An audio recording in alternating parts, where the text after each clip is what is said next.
Ladies and gentlemen, welcome to the Shadow Sphere.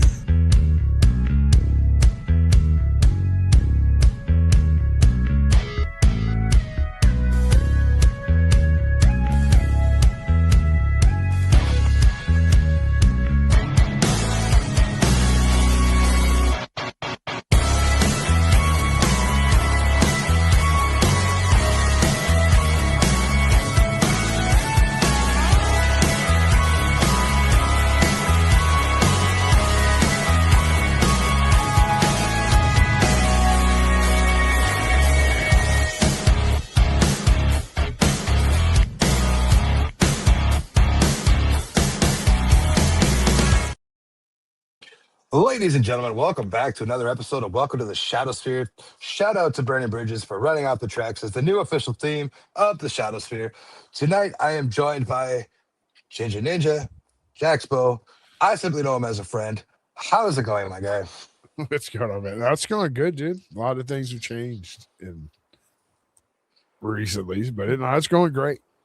Living life to the fullest. Hey man, we've been talking a lot and we've been chilling, and I see what you're doing. You're doing amazing things. Yeah. Your life is going forward in a great way. You're happy. You're alive. Any day above ground is great. Oh yeah. Uh, we when we set this up, it was one job that you wanted to talk about. Now it's another job we're going to talk about. But man, what is the day in the life of Jacksonville lately, man? Lately, dude, I'm back to doing what I originally started doing years ago, which is DJing in what the political correct word is, a gentleman's clubs. Strip clubs. It's all just what it is. An adult establishment. Day in my life, dude, is just I go to work, I put something on my phone to watch, and I play music all day. Like, it's not what people think. I'm not Charlie Classic. I don't have a house in Vegas that just half naked chicks run around all day. You're the Florida Pauly D now. Yeah, I mean, yeah, it's fun, dude. Like, it's not what it was. I took a 6-year hiatus from the adult industry, and it's just not what it is. It's different. It's evolved, and in reality, it's gotten better. So it's not the old boys club anymore. Yeah, it's not the old toxic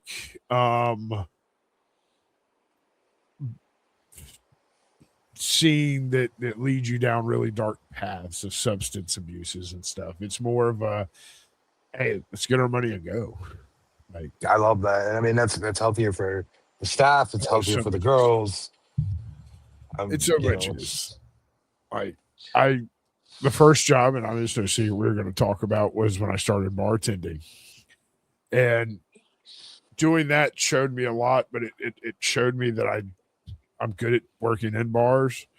But if you don't have a good staff and a good management team behind you, it's miserable. And where I'm at now, dude, the management team is all on one page. All the employees, we know what our jobs is. We don't try to get in each other's way. I mean, it's just it's honestly a lot better environment than it used to be back in the day. Are you back at the same club as Tommy, or are you guys on different clubs? Yes, yeah. Me and Tommy are on. We work the same club. I am strictly and day shift. I work 5 days a week, day shift only. I'm home by 7:45, 8 o'clock every night. I don't go out to the party or the after hours hangouts or anything anymore. Like, I treat it like it's a real job, because at the end of the day, that's what it is. Like, back in the day when I was 20, going to party after work was fun. At 37, can I go home and like watch Yellowstone? It's like, can we go home and watch like MASH TV or something? Come on. We definitely ain't the Young Bucks anymore. No, dude, that's what I think is. That's what it is. And even the young ones nowadays aren't as crazy, because, dude, you can't be as crazy as we were back in the mid 2000s. But you know what? That's a good thing. It is. It's an amazing thing, actually. You know, like I'll pull the curtain back a little bit, because you're talking about the craziness, how it was years ago when we were younger. Yeah. I'm going through that shit right now with my 15-year-old. You know, Mhm. he's going behind mom and dad's back. He's vaping. He's drinking, and like I have to call him out on it. But how can I punish something when I was doing way worse? Yeah, like that's my nephews. They're getting older and they're starting to do that whole slide behind and experiment and try new things. And you want to get like you gotta like punish them because that's like you got to like can't let them just do bad things and get away with it. But at the same time, I agree. You look back, going, man, I did. At least he's not doing this. Right? Like, like he's vaping. Cool. At least he's not like fucking smoking stuff. Like that's cool. Right. Right. I was already balls deep in an addiction by his age. So I mean, And that's the way I think like parents see it. I'm not a parent, but through my nephews, the way I look at it is I yeah, what they're doing is wrong. I need to let them know, hey, this is where it can lead. I'm the prime example of where it can lead. I've had to rebuild hey, mine twice. but that's just it, right? And I'm glad that you're in a healthier environment now that you're happy and you can thrive and be Jax. And you know, at the end of the day, like you said, you're doing the day shift now, which is Yeah. a whole different thing in itself. You have the Breakfast Club coming in. Yeah, You know, we have the guys who are nine. Most of our customers are retired guys. They're either are retired military or blue collar guys, and then throughout the day you'll get the people getting off work. But day shift, it's not the guys coming in trying to party and try to take the dancers home, and the day shift girls are actually hard workers. Like they're there to make money and go home.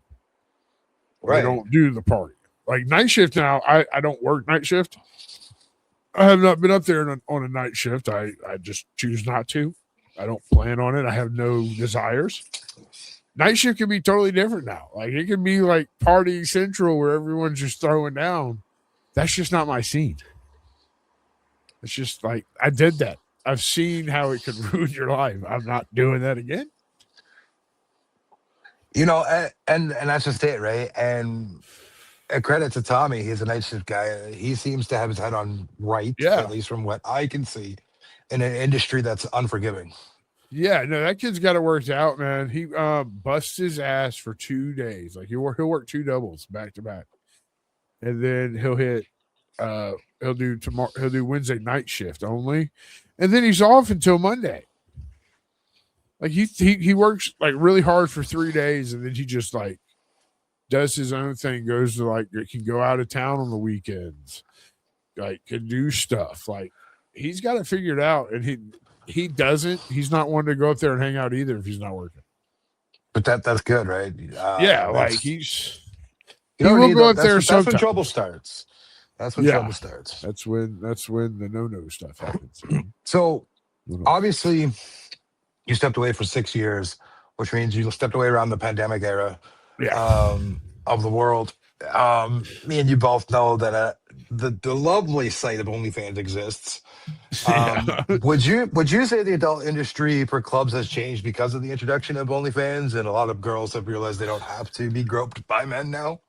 Yes. Originally I saw the change. Like you said, I was smart enough of when I was ready to leave and no one knew the pandemic, like the shutdown was gonna happen. But I was smart enough now thinking of it when I left to straighten up my life to get cleaned up. And then it shut down. I was like, this is perfect. Like, fuck. And I was going to get laid off anyway. OnlyFans was very forefront of it, and it has changed the industry, and it changed it for that 6 years. I think now with society going back out and being more of a social again, if you're not a major celebrity, it doesn't matter if you have an OnlyFans anymore. Yeah, Like I because started. it's Go ahead, just finish. Sorry about that. it's like no one wants to like now because they can go to the club during the day for free and see the chick half naked. Where for 6 years they had to pay that $10 or something a month.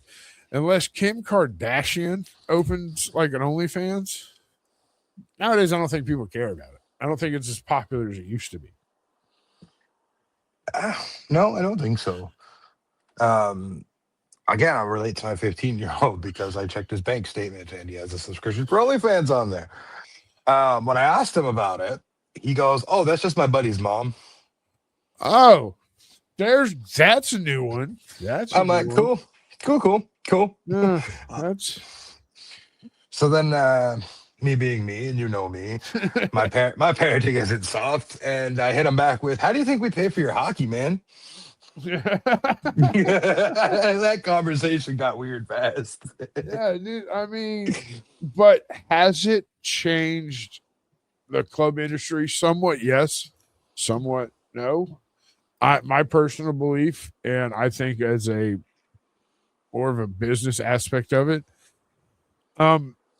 use OnlyFans as a promotional tool if you're a dancer or an entertainer, whatever they want to call themselves.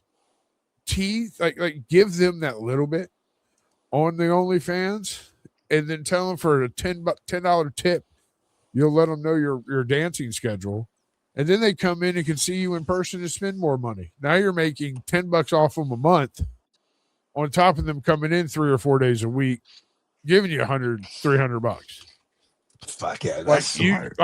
They should use OnlyFans now, because now that the world's opened again, and you're not sequestered in your house, use OnlyFans as a promotional to bring the customers in. Because if you I know girls that have made dancing like a legitimate career and make millions doing it. Right. But to your point, I mean, like me and you would use other platforms like Instagram or TikTok to drag people in to come watch these and to come watch Boyfriend Time with you and John. We use other platforms to suck people into this platform. Yeah.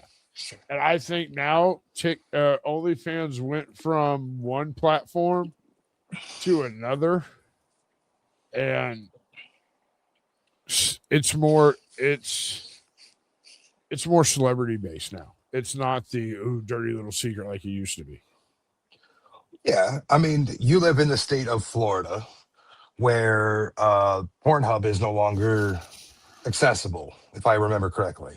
Yeah, we can't. You have to identify, you have to scan your ID and. Right, it's very paywall government bullshit now. Yeah, we're not doing that. I'm not scanning. I'm not registering. Right, but to that point, the OnlyFans exists in states like that because it works. Because you can put that content there and it's not behind that wall of the government. Well, that's the other big common misconception I think people see about OnlyFans. OnlyFans, yes, is predominantly that's adult content. That's but fair. You can go on there and there's podcasts you can subscribe to on OnlyFans that gives you behind the scenes stuff.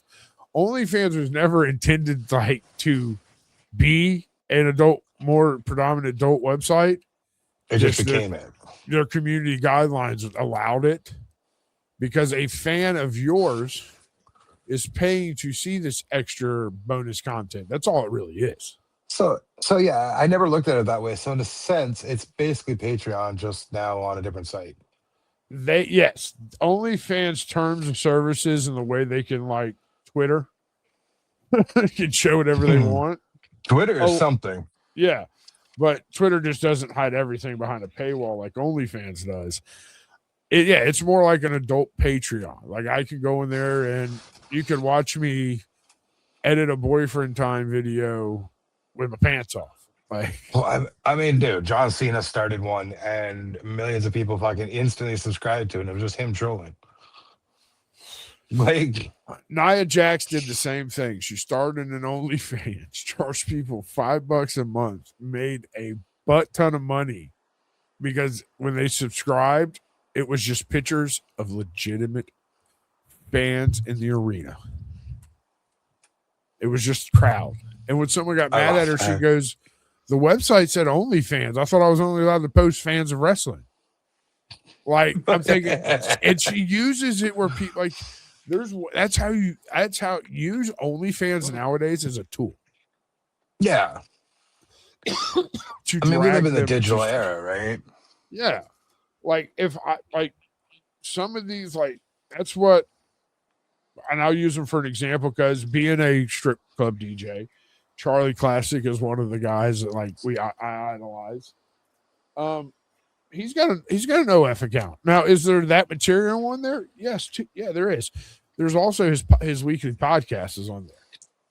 There's like his like YouTube shorts that aren't edited that are on there. Like I don't think it's like I wish one day it gets away from the stigmatism of being just adult content. Well, you know, you just opened my horizons to that because I did not know that. Yeah. Right. I thought the purpose of it was what I said. You know, I wasn't aware of the other. Like I knew people didn't always post that per se content because I've gandered in it a few times. So I know that it's not 100% nudity or gang bangs or whatever you want to talk about on there. Yeah, whatever you want to call it. It's not 100% that. Anymore. But I wasn't aware of that, right? But I've never deep searched it either to that point. I looked at it when I got back in to the bars and bartended. I said, man, if I was a female bartender, I'd have an OnlyFans just give them enough to get them into the bar. And then I'm making a monthly profit off them anyway. It might be something small. Like these people will charge $40-$50. I'm not paying you $50 a month. Now, are you going to the girls and saying this, or is this just a thought process? I have gone to some of them. Shock. Here's the shock. They don't. A lot of them won't do OnlyFans I'm guessing because of the stigma around it. Well, no, it's because of the model aspect of it. How it's become more of a corporate site than the dirty little secret. It's not. Look, like a lot of girls don't do it because they think the opposite way. Where I say, hey, use it as a tool. They're like, well, then this guy can download these photos. And like, because there's nothing that stops you from screenshotting and downloading. In theory, no, but there is guidelines against it. There is. And you can put a guideline up. I don't care. Put that shit up. Yeah, but as long as me and you aren't distributing it. Yes. But at the same time now, like, yeah. But a lot of these girls, they're very skepticist of doing that. And a lot of them nowadays have more respect for themselves like they used to. 6 years ago, dude, you can pay the girl $10 and she'd show your butthole in person. You didn't have to get a website. Hey, that's the way it's got to be. It's the way it's got to be. I respect the girls that don't want to do it. You know what? That's fine. But like you said, try to utilize it as a tool. I've told some of them that I know that have them because they're very open about them. I've said, dude, why don't you just like post teasers and get them in here and tell them if they tip you $10, you'll tell them your work schedule. And for $15, you'll give them a discount on a dance. Like make a little extra money off of them, like that. And maybe they don't show up. Maybe they do. You don't know. It's a roll of the dice. But if you're going to make working in a bar, because here's the shocker. There's no retirement. There's no 401k. I have when you're done, I'm done. Like I gotta make you have to stack money. And so everything nowadays with the way social media is, yes, the society has gone back to openness and walking around and I don't have to wear a mask and you don't have to, I don't care. Use this stuff as a tool. That's what it is. Yeah. Stack your fucking money because I know girls that have made careers out of being strippers. That have been completely sober, don't drink, don't do drugs. I think I know a couple of them that work at a very high-end one in Toronto, man. And I don't know if they still do, but they're like those high-end escorts in a sense, right? Where you just pay for their company. They're not touching you. They're not doing nothing, right? They're there for business. Now, are there the stigmatism ones still out there? Yeah. Yes, there is. And shocker, and everyone knows I live in Florida. So we have a lot of Hispanics that work for us, and some of the Hispanics have no limits to what they will do. So you still have the stigmatism of some strippers, yes. But nah, dude, I like these girls nowadays are a lot smarter than they used to be, which is cool. I have one Huge. girl that's a dancer who's a mental technician in the operating room at one of the hospitals. She dances because it's cheaper than going to a gym. You know what? I respect that. She goes, I get great cardio. I can keep my body in tone. And I don't have to, I pay what? A house fee, but I make 3 times that. She goes, it's cheaper than my gym. Okay. Shit. I probably should take up some dancing. Nobody wants to see that. I've been known to be on the pole once or twice. Brother, I gotta say, I'm sitting here looking at you. You look great, man. You look like you Thank you, shedded some dude. weight. You look amazing. I don't know exactly how much I'm down. I am more tracking it with my clothing size. I went from pushing almost a 4X now I'm down to starting to get a little bit baggier 2Xs. Okay. The biggest change is I went from a 42 pushing 44 waist pants. I'm down to a 38. Like, don't That's lose huge, weight. man. Like, listen. I know. I look healthy. It's nice. Don't lose weight. It's expensive. It's Yeah, whole new wardrobe. expensive, dude. I mean, Man, like you wake up one morning, you're gonna put your pants on. You're like, shit. None of my pants fit. Fuck. There's fucking $150 in pants. Yeah. And then you got to give them away because you can't sell them. Yeah, like no, like I'm a big fan of donating. Like I've donated most of my clothing that I've been going through to like the Scholzbacher or the Haven Hospice or one of these churches that like give back to the community. Because no offense, I'm not fucking donating shit to the Goodwill. No. For them to make a profit off of it. Isn't that the stupidest thing ever, though? Like, yeah, we give you free shit.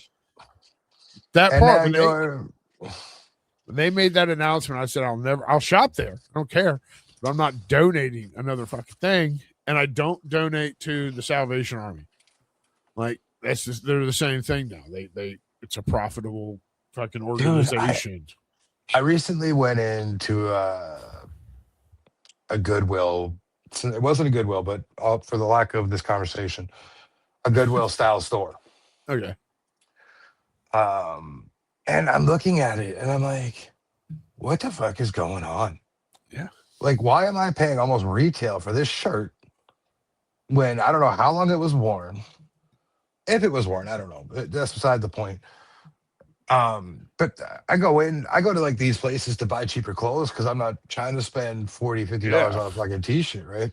Mm-hmm. And then they're like, oh, well, it's 25, 30. I'm like, what is happening? You're a Goodwill store. You don't get shit from a store handed to you saying, here, sell this because we can't. You get this from everyday people saying, here's the shit I don't want. Yeah, like that's why like I've gone out of my way for what I'm getting rid of to donate to people to organizations that just give it away. Like that's more satisfying to me.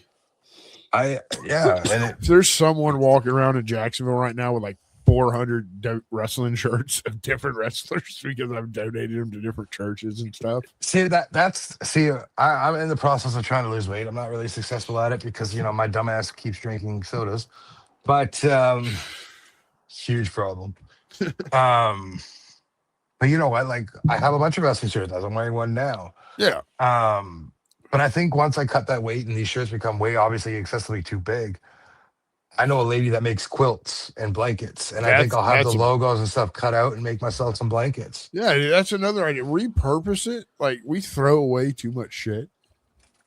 Prime example. I went yesterday and I bought I've always wanted a sit stand desk. One, because standing helps me keep my movement around so I stay active and I feel like I Blood get more circulation done. is good too. Yeah. But I bought a manual one from a secondhand from a lady. Works perfect. But it wasn't the size I needed. So I took my old desktop, put it on this frame. Like I've gotten into the repurposing of things. Like we throw away so much stuff and then we just end up buying the same shit Yep. that like if I see it and I'm like, I know I could use that, but could I do I have something that I could repurpose for the same effect? And that's what I did. I took a $30 sit stand desk and turned it into fucking a $200 one. Dude, and that's just it, I mean, right? It's finding purpose. It's hand crank. It looks like I'm whacking off when I'm when I'm doing it. But I mean, you're the one in there most of the time when you're doing this. So I mean, yeah, you know. But yeah, dude, I totally agree with you, man. It's do something with the stuff. Don't give it to an organization that's going to profit off of it. Right. Well, that's like I'm just saying. In today's society, that's a pretty smart business move. Dude, here's another, like, you're talking about repurposing. Okay, so I went to a deathmatch show in April, Canadian deathmatch. I've interviewed a bunch of them. You guys have seen the interviews. Yeah. And they had a fans bring your own weapons match. Okay, somebody brought in their broken TV to be used. That's a great repurpose. That's a smart thinking guy. Like, you got a TV lying around. Fuck, why not? Right. It's already broken. Let them break it more in a fun way. Right. Like, what's this for? Bring your own weapon. Oh, that's a fucking 65-inch TV. Yep. Like, I'd be the one going, dog, that is a 65-inch TV. My partner was teaching the other day at a construction site, and in the corner of the room there was a box of dead light tubes, and all she could think about was, "Fuck, I could take these to the boys in death match." Yeah. I was dying of laughter when she Those told me things this. are expensive though too. They are, which is stupid considering nobody likes them anymore. I don't no. We have one at work that glitches and flickers a lot. But you know what I mean? Like, all the time. I don't see fluorescent lights too much anymore. Not even in hospitals. No. They switched to these like LED styles now. And it's back to like, go ahead. It's because that fluorescents suck and they're expensive. Yeah, that's what I'm saying, right? You know, we're talking about Goodwills and stuff, and there's a store that's about 30 minutes from me, and it's called Treasure Hunt. And they get a lot of their shit from like Walmart and like all the overflows from stores that can't sell shit. Is it like those value bins where like one day it's like $5 and one day it's no, the prices don't change. We have those too, but they're absolutely shit. I've never gone in on a good sale, and I see people pulling shit like, fuck off. Me neither. We have one here. Like fuck off.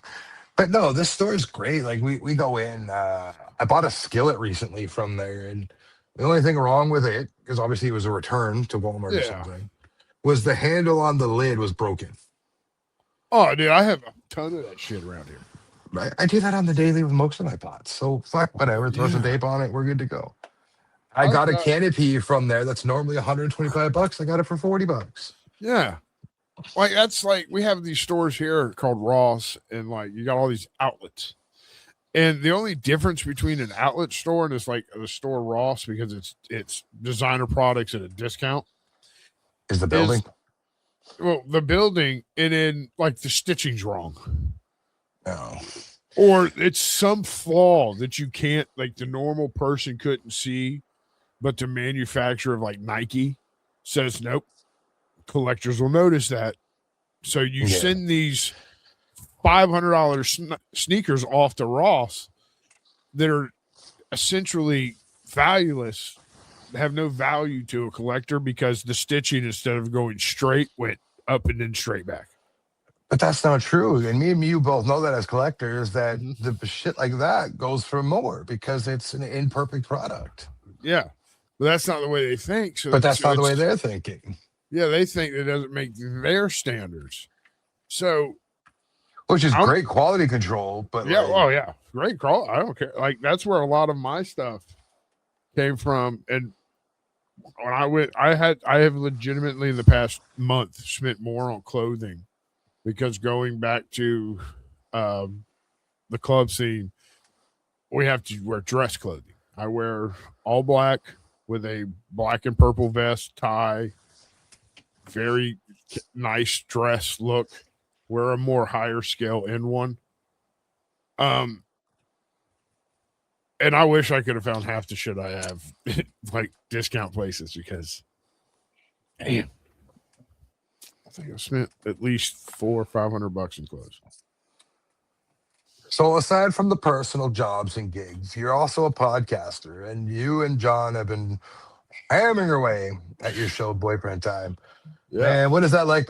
You're just freshly back to you, if I remember correctly. So what has that been like with that? Like, that's a journey too, man. John's a great content creator. You're a great content creator. Yeah. But like, tell me a little bit more about Boyfriend Time, man. Yeah, we start it all. Boyfriend Time started. Me and John would hang out, like just us on a stream. And I randomly one time said, dude, this is a podcast. He went, what is it about? I went, nothing. This is us hang out. And it's 2 years now, which seems crazy. And we've gone through the ups and downs of like consistency and slacking off. And like we both have real world lives. So stuff happens. But we've really hit it this year with some different techniques. And the show's evolved so much, going from just random stupid stories to now we have our top 10 segment that we're doing that is just a random top 10 of like, and we did our latest episode we did were movies. John's is all serious and mine's like Meet the Stupids and like Grind. We did great movie, by the way. I love both of them. But we did our top 10 albums. We have a bunch of weird ones, and it's not normal top 10s like that you would get like things like someone suggested we do a top 10 vacation destinations. I'm thinking no one does that. And I have like I'll give a little behind the scenes. One of my vacation destinations is goes to Tijuana, Mexico. And there's only one reason I want to go to Tijuana, Mexico, and it's because I don't believe that this exists, but I will see one of them shows in a Tijuana, Mexico bar. And that's the only reason that is a vacation destination to me. But I know you'll get that out of me with Boyfriend Time, and John's like the more serious one with it. And I mess with him. But it's evolved. Like, and the stuff I've learned on a personal venture doing this, editing and different, how to make stuff pop up and things. And the moving just to YouTube was a big step for us. That is something that I feel, even with Off the Top, like you've been around us now for a few years, and we were on Twitch forever and YouTube, and then I just said, fuck it, I'm only doing YouTube stuff. Mm-hmm. And Scals wasn't very big on it at first. He's like, we just got to keep both. I'm like, why? Yeah, I've when we made the decision to go straight to YouTube only, it was more along the fact that Twitch has become more of an IRL, real life, and e-girlish and very. I think more of the streamers are actors than they are actual streamers. But then you got like your guys like Queso that are still just down to earth, real guys. Yeah. Our switch to YouTube was let's stop trying to separate our audience. Like we have the couple that would show up on Twitch. We'd have the couple that would show up on YouTube. Why not just give them one destination instead of them having two different definitions? It's also such a mess too, because like you have two different chats going. Yeah. And like you could be like answering someone in one and the other one feels like you're ignoring. Yeah, that was our thing. Like more, or they're missing a conversation piece, right? Like, yeah, like because as you know, like where we're at on our YouTube journey, we're not monetized yet. So there is no, we don't, a random commercial ad's not going to show up. Where the Twitch channel we were using was my personal one, which is monetized in an affiliate link. And you could be having a conversation and an ad pops up. Man, and that's happened to me so many times. It Like, sucks because then you're like, and you can see the chat go, hold on, I got an ad. You're like, fuck. Like, I don't want to say, hey, you I've gotta gone in and watched subscribe. you.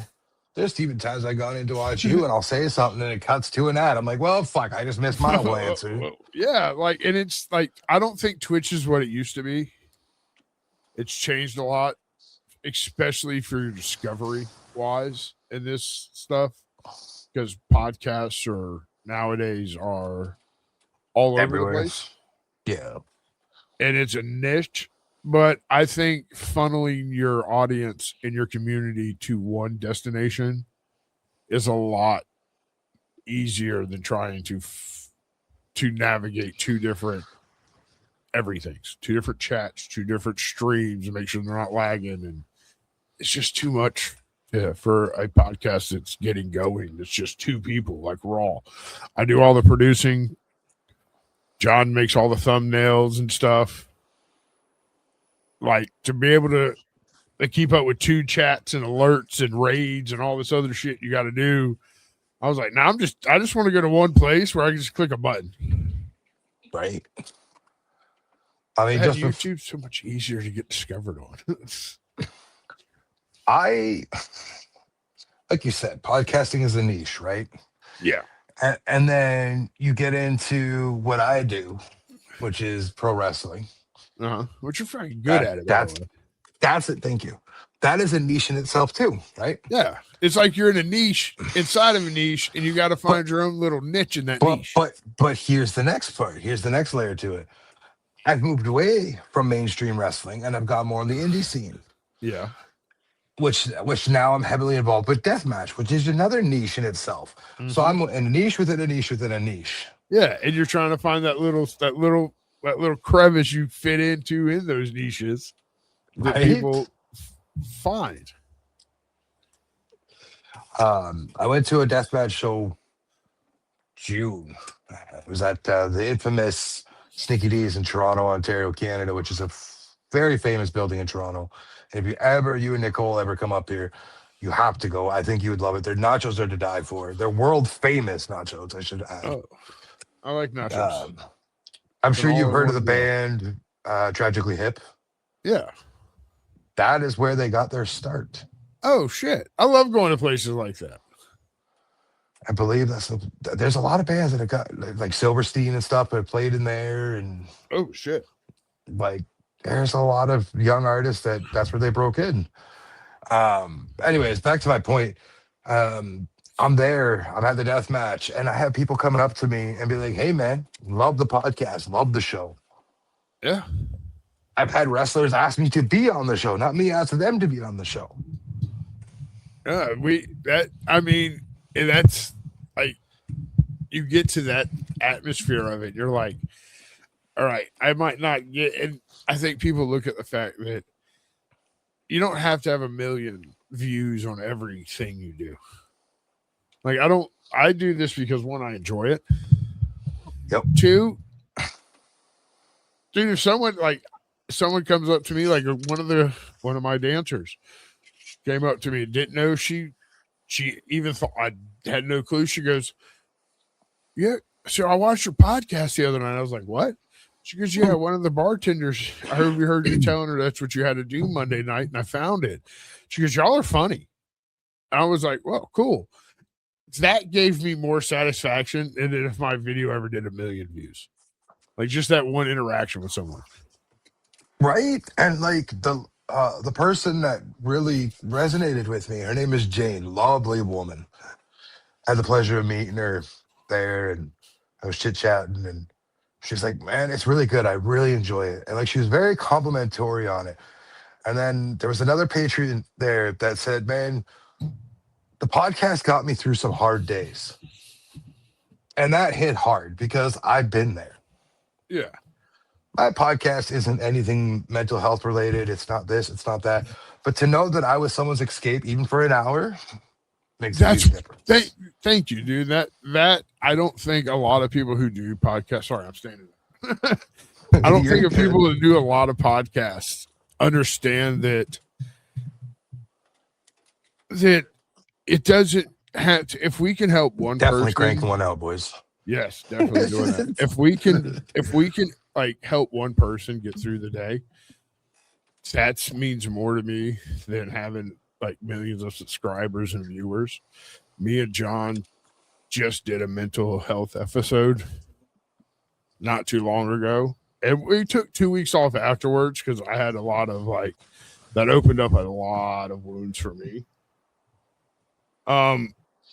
But my mom watched, and she doesn't watch a lot, but she watched, and like just the like for my mom to cry and tell me how proud she was. I was like, yeah, like I know I'm doing something right, I guess. I'll never get that admiration from my mother, and that's fine by me. But I'm not getting into that. But Yeah, no. I love that for you, man, and that's huge because at the end of the day, we're both just two dumbasses that have internet access and the right amount of equipment to do what we do. Yeah, they gave me internet. That's where they fucked up in life. like, like they gave me a microphone and said I can say what I want, and I get to deep dive into like conspiracy theories. Like, by the way, watch Room 237. Just a bunch of conspiracies on like Stephen King movies, a bunch of crazies. But okay, yeah, like that's what the internet's done for me. I mean, man, this is just a conversation. This is what Shadowsphere is about. It's not really an interview with you. You're my boy. I know a lot about you, and I don't really want to peel back too much about your personal life. But like, man, if you would have told me 5 years ago, when me and Scal started off the Top Media, that in the year 2026, we'd actually be declaring and handing a championship belt to a professional wrestler to defend, I would have told you you're fucking nuts. But you know what? As of June of 2026, we have a reigning defending champion, and his first defense is coming up. And that's fucking awesome because I know how much that off the top it means to you and Scowls, and that title does. That's dope. But in that aspect, if you'd have told me 2 years ago when me and John started this fucking BFT stuff, that not only the guitar player for a local band named Allele, but also the guitar player for Fozzy would have commented and messaged me going, "Hey dude, thanks for doing the reaction video." I was like, "Okay, cool. Like that's dope." It's crazy, right? Me and you have similar paths in this world, I will say, for podcasting. And we both know people who have had far more success than us at this, and we know other people that have. But just getting our little piece of that admiration from people, man, it's huge. And I am super fucking proud of you, man. You are doing amazing things. Thank you, dude. I'm proud of you, man. Like you've come to watch where you started to handing off a belt that you and Scowls love so much, to entrust it to someone to go out and defend it and do it justice, man. To watch both of y'all from the Shadowsphere to Scowls doing his card unboxings, man, it's inspiring. And you and Scowls have done it the same way me and John do it. And I take a lot of that from you and Scowls is the generic way. Like I'm not paying someone to do something for me. We're not out here fake reacting to content to get our spotlight. Yeah, like I'm not doing that. I don't have to fake react to a lot of the stuff we watch or we react to because I genuinely enjoy it. And like I think we're like the real ones on the internet. We really be. But like I want to dive into that for a minute because you're a wrestling fan still, I believe. Yes. Oh no, I still do keep up with wrestling, and it's still my love. More into the MMA right now. I fucking really like it MMA right now. Shout out Conor McGregor for ruining my night the other night. Bitch. Fucking dumbass. Come fight me. I'll break your other knee. Anyways, I want to talk about that for a second because that is what really fucked with me 2 years ago, or not 2 years, a year and a half ago, and it's ultimately one of the reasons I stepped away for a year. Is I got sick and tired of content creators who started after me doing almost the exact same thing as me, Yeah. getting ahead of me. And I know I shouldn't, and now I have stopped. But at that point, my ego wasn't in check the way it should be. I was wondering why they were getting opportunities I wasn't. You always, in my personal opinion, you always have to have some kind of ego and some kind of like fuck you, I'm better, because that just gives you the drive to keep pushing. I'm the same way. Yeah. I'm like, fuck it. Like I was doing. I'm saying the same shit. I just don't like this and that. We guys like us, we didn't do it the way that other creators have done it, where they act and pretend. Now there are some generic still to this day. One guy, I forgot his name. I see him on YouTube that like will react, and I feel like it's like generically his reaction. But some of them, like, it's a fucking suplex off the turnbuckle. You don't have to act like he just slammed him through a hell in a cell and he died. Right. Like, you not, can tell, like, I feel like now you can tell the people who are like, oh my God, it's like, well, exactly. And that's the point that bothers me is like, because they played into the corporate what society and what these companies wanted. They wanted the dramatic reaction from people and the over dramatic reaction, and it worked, and it's still to this day is working. I think be proud for yourself. Don't rub salt in other people's wounds. Yep. One of the main reasons I stopped doing wrestling content like ever is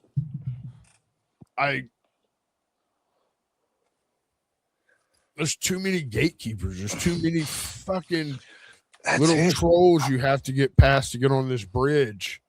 And it just wasn't like, I'm not going to bow to your society or your ideas. I'm going to go start something with my buddy where if I want to say, fuck you, I can say it. And there's nothing that's going to stop me. And that's what I'm doing here with the Shadowsphere, right? I have everybody else from all walks of life, deathmatch, whatever. Yourself, I have a comedian coming on soon.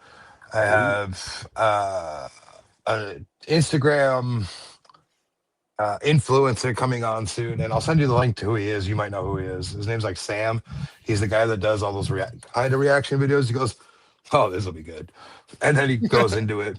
Tommy sent it to me one day, and then I started getting hooked on him. Then I just sent out a random story, and I'm like, "Hey, how about an interview sometime?" And he DM'd me, and now we're working it out. He's that's what I'm also coming to realize is being a big creator has started to shift to where they're like it used to be to where like they'd rub you off. And then it was Iron Sanctuary. I'll give him 100% credit. Guy's a beauty. He goes, if I get one more message that says, hey, I know I'm just a nobody starting a podcast, he goes, I will never do that podcast because you're not just a nobody. And I'm thinking, all right, like I can see that.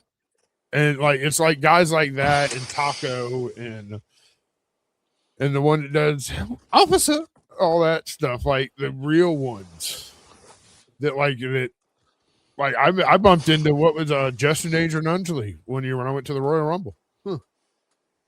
Like I was like, listen. But to your point, I think we're starting to see that shift where at least the people like Iron, they know that they're only in that position because of people like me and you. Yeah. Right. So they're not the all high and mighty. They're the what can I do to get back now? Yeah. And I think a lot more of them are starting to be down to earth creators. And like it's the mediocre ones that are cool, but there's still those gatekeeping. And it's more of the gatekeeping when it comes to the fandoms. Like Marvel or Star Wars or this or that. It's Yeah. gatekeeping it, or you can't do that. Like, no, I can like that, not have to give two shits about that. That's what makes it great to be a fan. Right. Like, but right now we're on the pro wrestling thing and the tribalism in it and the fandom and no gatekeeping is just insane. It's Um, ridiculous. you know, I had somebody ask me not long ago, they're like, "You've been podcasting for a bit. Do you want to give me some tips?" And I said, "Hell yeah. What do you want to know? I can give you my knowledge and you run with it. I don't need to hide what I'm doing. You know, I edit pictures and people have asked, hey man, I know you edit, you probably don't want to give up your secret. I'm like, nah, here's the apps I use. Yeah. Like, And that's another thing. Like I was a big hater of AI when it first like started hitting. I was like, fuck AI. I now have full on conversations with my AI that we bounce ideas off about my the podcast. I'm like, hey, I'm thinking about this. What are the statistics and like analytics behind it? And it gives it to me, and then I'm thinking, what like now give me 5 ideas that people don't care about because those are the ones I really want. And see, like, but that's a great use of AI. yeah, But like the thing that I think that people are having issues with is not really the conversations and the monologues that you'll get from them. I think what everybody is having an issue with, and case in point, my background right now, it's AI with some work done to it as well, as you can see. But I think that's what a lot of people are on hatred about, right? Is because you're not hiring people. But I counter that, and I've had this conversation at length with a couple of people now. You want people to come to you for creative stuff, but you're charging $500 for something they know that they can go to somebody else for 100. Oh, but yeah, go there. It won't be as great, but it is the same. That's where you start running into people using AI a lot. that's where I was gonna go with it. It's like someone like me who, yes, works a full-time job. His partner has a full-time job. She like between me and her, we're financially stable, but you can't tell me like you can't go, hey, you can't make this. It's not humanly done. AI did it. Okay, well, what would you charge me? $1,000. Fuck you. Chat GPT charges me $20 a month and like and lets me tweak it to the smallest detail without Right. charging me an arm and a leg. I think that AI is the equivalent of CGI when in movies. It went from puppets and realistic effects to I can use a computer to do that. A lot cheaper, a lot quicker, a lot faster. I see All the it is. argument on both sides, right? And I do, but I get it. It's the next step in generational future.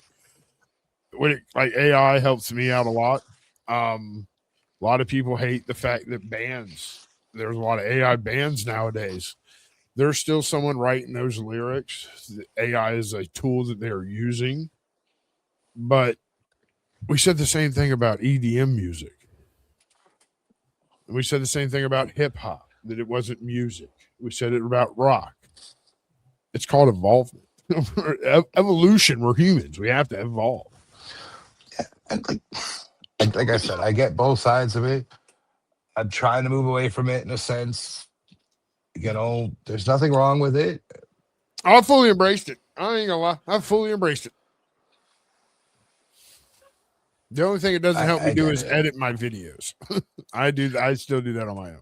I'm very much like I love the fact that you use it to bounce ideas off of because in real time you're getting answers as That's opposed to leaving it up mostly to an what I use it algorithm to for. figure it out, right? Yeah, I use it to help me come up. Like I'll bounce logo ideas off of it, and it sends me images.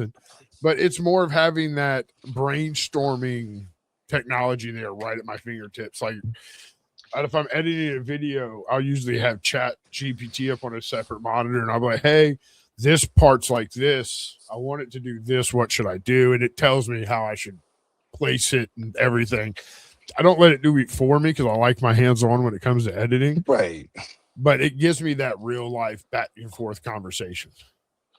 Right. And like, I'll compare it to this because me and you both have many tattoos. Mm-hmm. Like, you go to a tattoo artist, not for the cheapest price. You go to a tattoo artist who's going to give you that piece. Yes. Right. And I think that's a lot of people's argument is why would you go to the guy in the alley with the tattoo gun over the guy with a million clients? Right. Yeah, right. I like I said, I get both sides of the argument. My thing is all these people, I live in Canada. I don't know how many data centers we have here. We got But too I know many in here in this, America. but I know that that's what the concern is down there is all these AIs are using 2 liters of water per time you type something. But I don't know the actual evidence of this. I've never deep dove it, nor do I want to. All I know is AI can come for my job. Have fun dealing with him. And it might, considering you're in the music industry, right? So yeah, but you have to. With the good thing about being a DJ is we not only have to we select and play the music, we also announce the girl on and off stage. We talk up the guys to try to get them to tip. We tell them what specials we're running. So we always have to have something different because our owner doesn't want to hear the same thing over and over. No, I get it, man. So I'm like, yeah, come for me. Please. You know, like I am right now. I just got advice from people on certain things, and I'm just taking it right now with the flow of things because I'm trying to cut my teeth in certain ways. Yeah. So if it's gonna help me improve my stance, I can bow down for a little bit, in a sense, to that. But at the end of the day, I'm still not sold on your whole AI overlord bullshit. So, oh no, there's still a plug I can unplug. I don't have to use it. I use it as, like I said, ideas and bounce off. It doesn't. AI is not a human being to me, and I'm not dating a fucking artificial intelligence. Well, I know someone that probably is, but we're not getting into that. I got leave that alone. Yeah, I know you would. But you know, like, but speaking of that, of unplugging stuff, isn't it weird when the year 2026 and I don't know how much teenagers, I know that your significant other has nieces and nephews, and you might as well in that age bracket. I don't know how much you're around them, but isn't it weird how this generation suddenly wants to go live how we lived in the early 2000s again? Yes and no.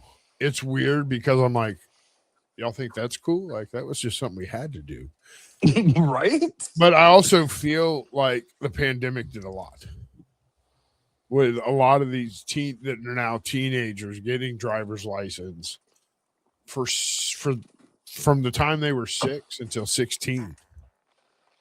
Or from the time they were 10 until 16, it was home. School was at home, all this stuff. So they really get to experience.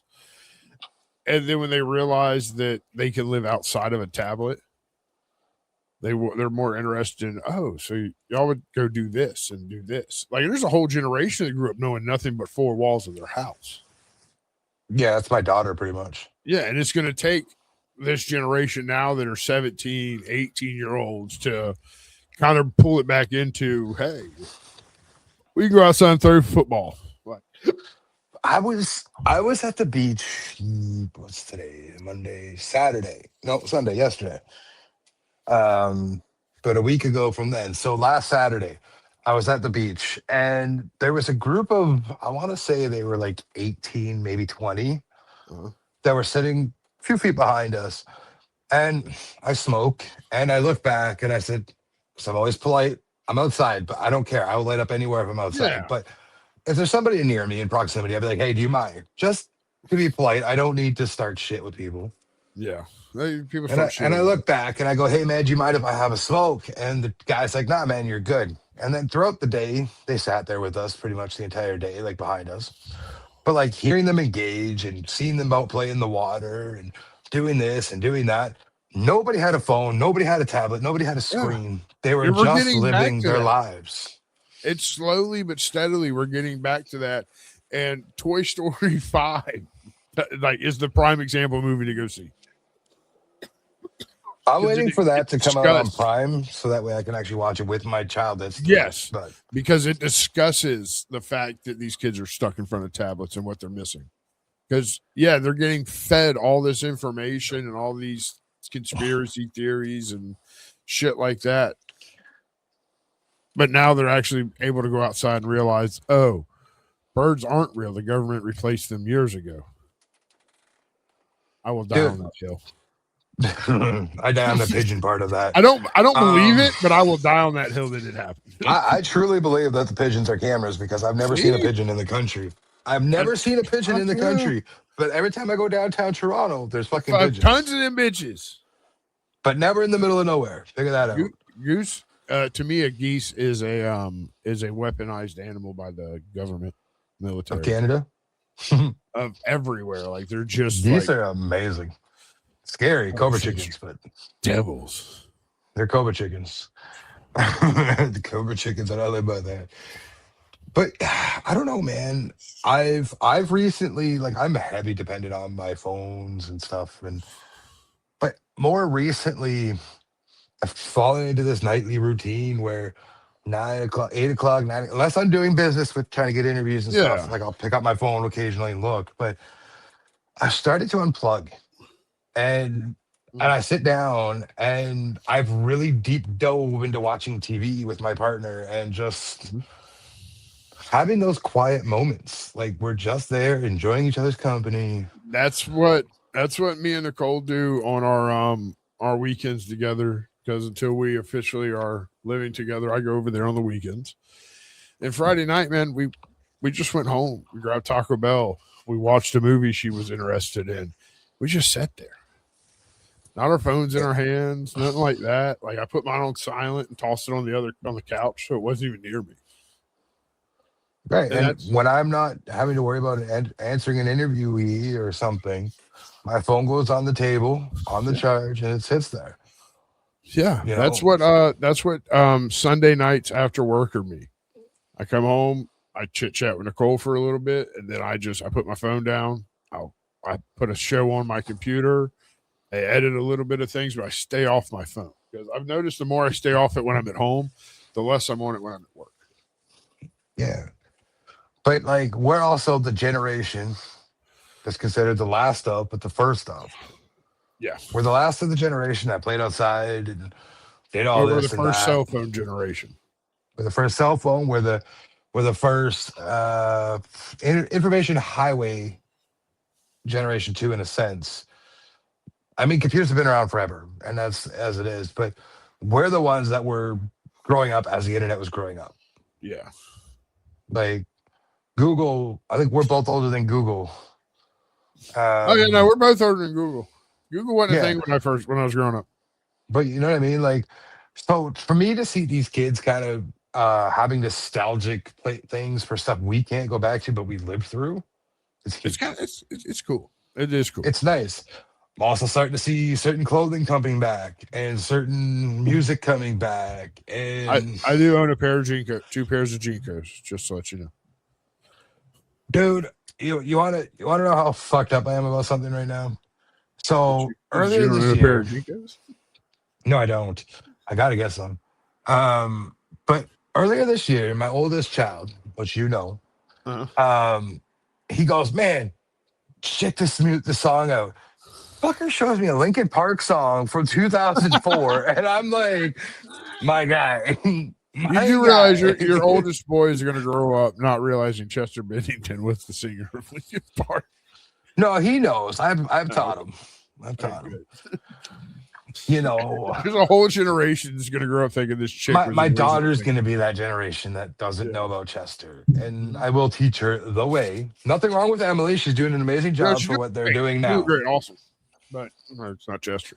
It's not Chester, and I keep trying to have that argument with people when they're like, "Well, she sings the old stuff." I'm like, "Yes, she's singing the old stuff." Chester brought the emotion to the old stuff. That's the difference. There's a whole generation that's on the same aspect that's not going to realize that a buddy of mine, Bobby Amaru, has been the singer of Saliva longer than Josie Scott was ever in the band. Well, first off, fuck you. I'm just saying, like when Josie left, they got a hold of Bobby Amaru from Burn Season in Amaru here in Jacksonville, who happens to be a buddy of mine, and he's been doing it like ever since. But Like he's kept the band going when Wade passed and all the guys left. Saliva's still a thing, and there's a whole fandom that has no idea that Josie Scott ever was the singer. there's also a whole fandom now that'll never know that. Why is his name? Freddie was the lead singer of Queen. They're all yeah. Like because Adam Lambert, right? Yeah, like times will change, but it's just old people that have to keep it going. You know, the one thing I don't like, and I don't care, and I will die on this fucking hill. That kid, Youngblood or whatever, will never, and I mean never, replace Ozzy. I'm right there with you, sir. I get that Ozzy endorsed him, and I respect that for y'all, but he will never replace Ozzy. No, he's not the next Ozzy. There's never going to be another Ozzy. So get over it. That's the day that music style died, is the day that man went into the ground. Yes. It'll live on forever, but it'll never be the same at that level again. Him and Ronnie James Dio are both gone. It's over. Sabbath is gone. But like I said, man, it's great to see society kind of going back, and I'm finding myself more relaxed without, my phone in my hand, and yeah, I'm taking in things again. My social anxiety is going down. Like I said, I've been to 2 deathmatch shows this year, 1 ring, 1 no ring, and no ring. I don't know if you've ever been to a no ring event. No, it's like the equivalent of a mosh pit. Okay. The wrestlers are in the middle and the crowd is around them. You are the ring. Really? Yeah. So that's my best way to describe a no ring death match, is you are the ring. They'll fight through you and around you. Yeah, it's crazy. But like, my social anxiety is easing up now. And I don't, before the pandemic, I was outgoing, I was doing shit. Pandemic hit. Obviously, nobody was doing shit. Well, at least here. I'm pretty sure Florida had its own rules for that. We're a immune hurting state. But then, like, once it opened up, I was very, like, antsy and anxious about anything I did. But as the time has gone on, it's like, okay, I'm back to me. Yeah. And I'm getting back to me. And that's what a lot of people are. Like that. I'm the same way. I'm getting back to like a normal a normal job, like a steady paycheck. Like for a while, like I didn't think I'd go back to work because my anxiety was so bad being locked away in a house for 6 years. Yeah. Like another thing that pandemic taught me, man, is don't give a fuck about money. Live your life. Yeah, that's another thing, man. You're gonna make it. Like you're gonna money will come and go, and trust me, when you die, you ain't gonna take this shit with you anyway. The biggest realization that me and my partner had over the last year and a half is, sure, money struggles. We get that. Mm-hmm. But we can't let life experiences get ruined by that. We got to take those trips. We got to take those risks. Mm-hmm. Our kids are only young for so long before they're going to be doing their own thing. Yeah. I don't want to miss those moments with them because, money was tight this month. You got to live life to its fullest. Like Mitch Lucker from a band called Suicide Silence said, you only live once, so go fucking nuts. Right? And that's just it, right? And like, I'm not telling anybody that's watching this to live above your means. Don't do that. Yeah, don't put yourself in a fucking poorhouse. Don't put yourself in the poorhouse to go see Taylor Swift live. Go put yourself in a position where you can go enjoy maybe an impersonator of Taylor Swift and just enjoy the art that you're watching. And if you want to go see an impersonator of Taylor Swift, send me your money because it's better spent that way. But you know what I mean? Like, there's so many options out there. Like, I'm on this big kick where fuck WWE, fuck AEW, go to your local indie show and support those guys and actually have a conversation with them, which they'll give you that. You're not waiting outside a gate hoping to get a glimpse of them. No. They're there to talk to you. Yeah, those guys at indie shows are cool. They're still doing it for the love of the game. Yeah, and they're more liable to become some of your closest friends, like just meeting them at I've an got indie show. I've met some good people, dude.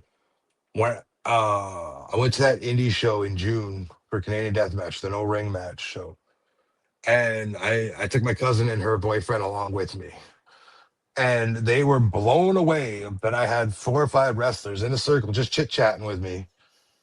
We're all standing there chit chatting, and I'm like, Mhm. they're just people, man.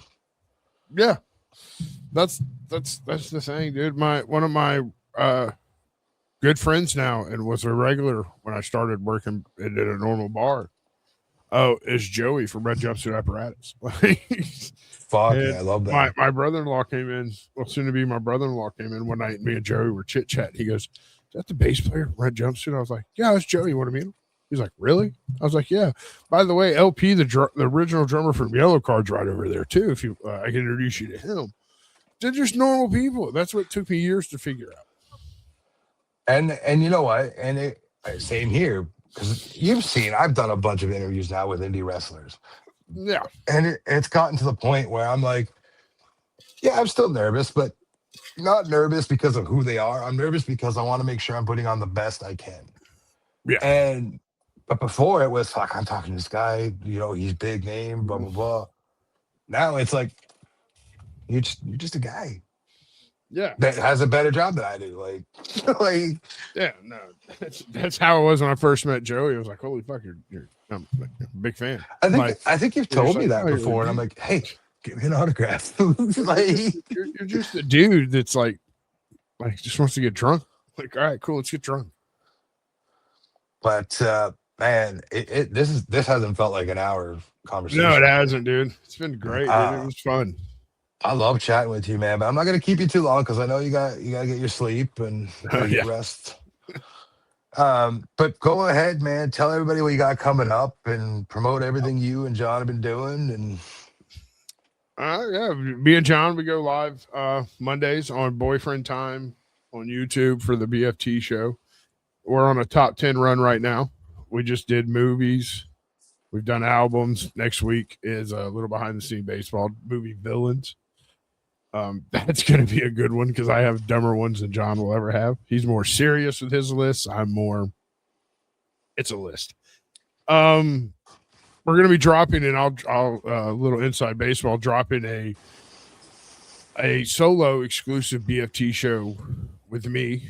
I'll be making the announcement over on our Facebook. So if you facebook.com/boyfriend time. Other than that, man, nothing. Just working, living, getting married next year. So man, again, I'm gonna say it. I don't really care. I'm so fucking proud of you, dude. thank you, And man. Thank everything. I know this last year there's been trials and tribulations, you. which is Yeah. nobody's business. I just know that. You know that. Um, but you've come a long way, and I'm super proud of you. And I see the light back in your eyes when you're doing stuff like Yeah. this, and that's huge, man. And I wish nothing but the best for you, Nicole, coming up in the new year and life going forward. You guys are gonna be amazing. Well, I appreciate it. She's probably going to drown me on our honeymoon or throw me off the side of the boat. But hey, that's what it is. I lived a good life. Life insurance is a thing. Yeah, right? Yep. But thank you again for your time, and I'm glad we could Thank you, finally get dude. this down. Yeah, man. Before we go, dude, I'm proud of you, dude. Keep trucking. Keep your head up, but keep it down and keep pushing one step at a time, Bubba. You're doing great. I'm out here just doing what I can with a dumbass with a computer. Yeah, that's actually all we all are. With I got that being said, make sure you're following Bo on YouTube at Boyfriend Time. Him and John are making great content. Like you said, serious and comedic. Mhm. Uh, Make sure you're leaving some love for them and showing them all the love you can because they deserve it. Thank you. If you follow him on other socials, or if you don't, make sure you do. But I'm not sure he uses them very much anymore. I know. You can stay tuned for more episodes with me. I got upcoming episodes with comedians, deathmatch wrestlers. I'll be posting highlights of hardcore title defenses once he has them. I'm looking forward to it and where this crazy adventure goes. Shout out to Canadian Deathmatch Wrestling, September 12th, Sneaky D's. Make sure you're buying your tickets. everybody else along the way. And again, Jax, thank you. And Thank you. good night, ladies and gentlemen. Thanks for watching. Don't forget to like, comment, and subscribe.